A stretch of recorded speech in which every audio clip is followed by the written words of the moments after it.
អត្ថន័យនៃពាក្យថាចោលសាច់ស្រវាឆ្អឹងមានពេលខ្លះទេដែលអ្នកអង្គុយសុកស្រាប់តែស្រក់ទឹកធ្មេញមិនមែនព្រោះតែអ្នកដតីធ្វើបាបអ្នកឡើយតែក៏យំស្ដាយក្រោយព្រោះថាការសម្រេចចិត្តដ៏ល្ងង់ខ្លៅរបស់ខ្លួនឯងកាលពីមុនមនុស្សយើងភាគច្រើនតែងតែមើលរំលងរបស់ដែលមានតម្លៃនៅក្បែរខ្លួនហើយរត់ទៅដេញតាមរបស់ដែលមើលទៅស្រស់ស្អាតតែគ្មានតម្លៃពិតប្រាកដឈឺចាប់ទេនៅពេលដែលដឹងខ្លួនថាយើងបានបោះបង់មនុស្សដែលល្អមនុស្សដែលស្រឡាញ់យើងពិតប្រាកដឬឱកាសល្អក្នុងជីវិតដើម្បីទៅដេញតាមខ្សែភ័ព្វដែលរលាយបាត់ទៅវិញដូនតាយើងបានបន្សល់ទុកសុភាសិតមួយឃ្លាថាចោលសាច់ស្រវាឆ្អឹងទំពាទៅរឹងរាវរកសាច់អត្ថន័យចំគឺចង់សំដៅទៅលើមនុស្សដែលល្ងង់ខ្លៅបោះបង់សាច់ដុំដែលទុនមានឲ្យជារសឆ្ងាញ់ហើយទៅខំទំពាដុំឆ្អឹងដ៏រឹងកំព្រឹសដែលគ្មានផ្ដល់ជាតិផ្អែមល្ហែមអ្វីបន្តិចសោះលុះដល់ពេលខំទៅឈឺធ្មេញមុតមាត់ទៅផ្ដើមក្រឡេកធ្មេញមករកសាច់វិញតែហួសពេលហើយសាច់នោះត្រូវបានគេយកទៅបាត់ឬរលួយអស់ទៅហើយបើតាមអត្ថន័យប្រៀបធៀបចាក់ដោតបេះដូងគឺការប្រៀបប្រដូចទៅនឹងមនុស្សដែលមិនស្គាល់តម្លៃនៃអ្វីដែលខ្លួនមានហើយច្រើនតែលះបង់ក្តីសុខពិតប្រាកដស្នេហាដ៏ស្មោះត្រង់មិត្តភក្តិដ៏ល្អឬការងារដែលមានស្ថិរភាពប្រៀបដូចជាសាច់ដើម្បីទៅស្រវាចាប់យកភាពកក់ក្ដៅคล้าย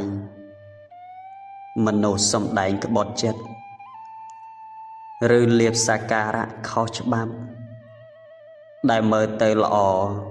មើលពីខាងក្រៅប្រៀបដូចជាឆ្អឹងសារដាស់តឿនតើពេលនេះអ្នកកំពុងស្ថិតនៅក្នុងស្ថានភាពបែបណាឬក្នុងរឿងស្នេហាអ្នកបោះបង់មនុស្សម្នាក់ដែលស្រឡាញ់អ្នកស្ទើរលែងមនុស្សដែលព្រមហត់នឿយរួមសុខទុក្ខជាមួយអ្នកគ្រាន់តែពុះអ្នកទៅលំស្នេហ៍ទៅនឹងពាក្យផ្អែមល្ហែម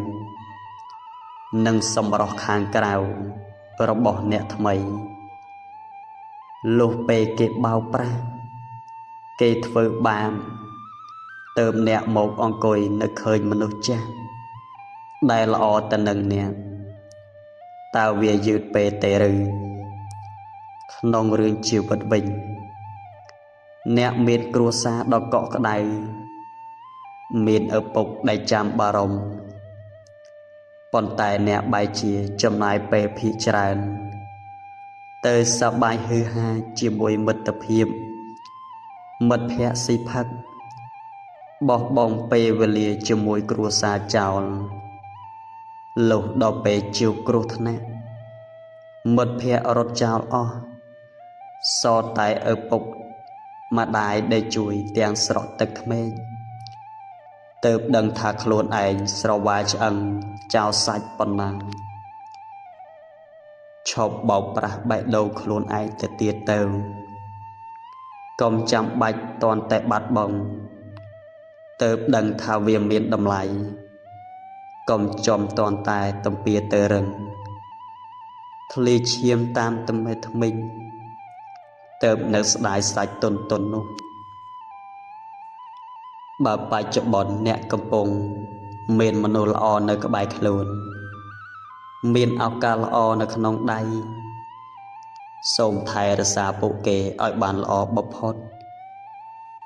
កុំឲ្យលោភលន់ទៅនឹងការវង្វេងមួយពេលមកបំផ្លាញក្តីសុខពេញមួយជីវិតរបស់អ្នកជីវិតនេះគ្មានប៊ូតុងចុចត្រឡប់ថយក្រោយទេបើជ្រុលជាបោះបង់សាច់ទៅស្រវាឆ្អឹងហើយត្រូវហ៊ានទទួលត្រូវលើការឈឺចាប់ដោយខ្លួនឯងយ៉ាងពិតប្រាកដ